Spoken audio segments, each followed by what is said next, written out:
what left guard from the Ohio State University, the national champion Buckeye, Donovan Jackson does. Number 3 on my list is interior offensive lineman Donovan Jackson.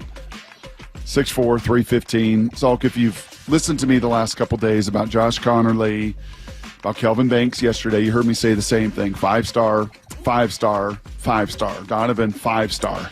You know what I like? I like dudes out of Houston, Texas, because I would never live in Houston, Texas. Houston, Texas is tough.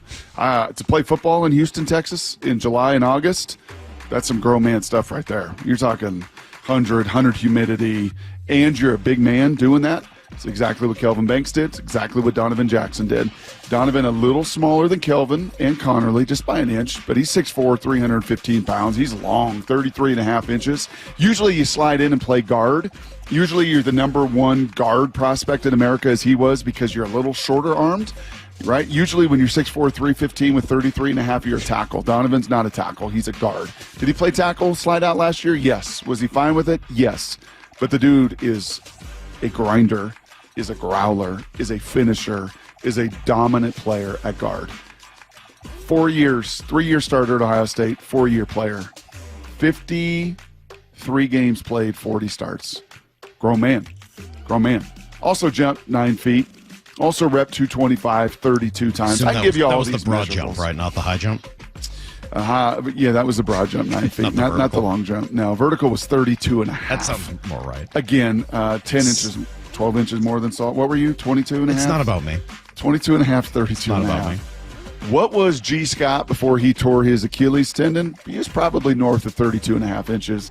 I can talk about all these things with Donovan Jackson. I watched the tape. I covered him. He moves really well. He mirrors really well. Everything that scouts want. He is off the charts as far as a draft prospect. I can talk about all those things.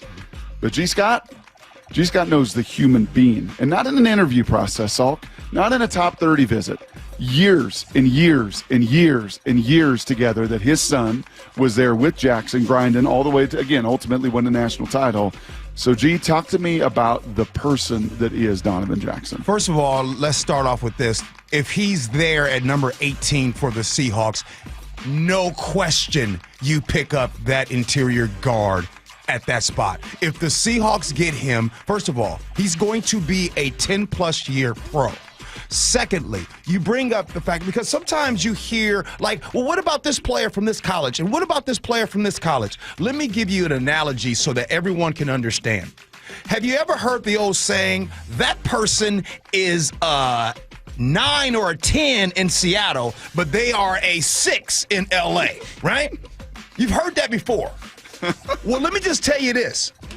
A 5-star at Ohio State, a 5-star that as a freshman played in all 13 games, a 5-star that ended up starting 40 games, right?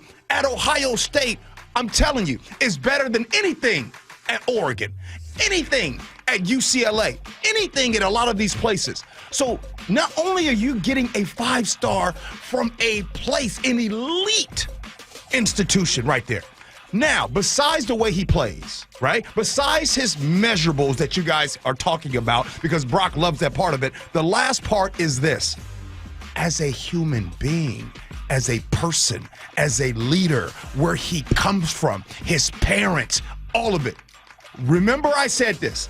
If the Seahawks don't get, that's fine. I get it. Watch the name Donovan Jackson. I'm putting my name on it. It's like NVIDIA stock, baby.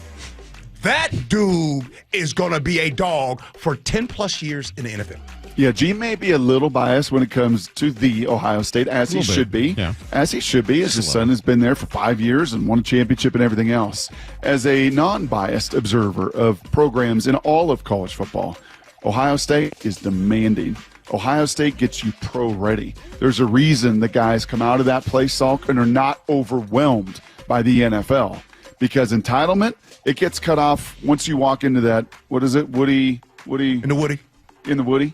In the Woody Hayes. It gets cut off. No matter where you come from, no matter how talented you are. Why? Because that's a 5-star, that's a 5-star, that's a 5-star, that's a 4-star. That's all they got. Are guys with measurables and talent and production. So compare him at 18 to Tyler Booker from Alabama. That's not exactly, a small school. Or Kelvin Banks from Texas. Again, one of the premier programs. Sark's done a great job of turning the entitlement in Texas. Remember early on, Salk, when we were doing these? Yeah. And there were years where it's like you don't draft kids because they're soft, because they're entitled, because it's not that kind of program. Sark has changed that. Sark's brought some Saban to Austin, Texas, and has transformed some of that. That is going to be a little different than it is out of Fargo, North Dakota. And that's not a shot at North Dakota State. And they have put out great pros, and they grind, and they cut entitlement, and they win at the highest level, at their level, and have done so year after year after year after year. But as far as iron sharpening iron, I don't know if there's any place that does it better than the Ohio State University.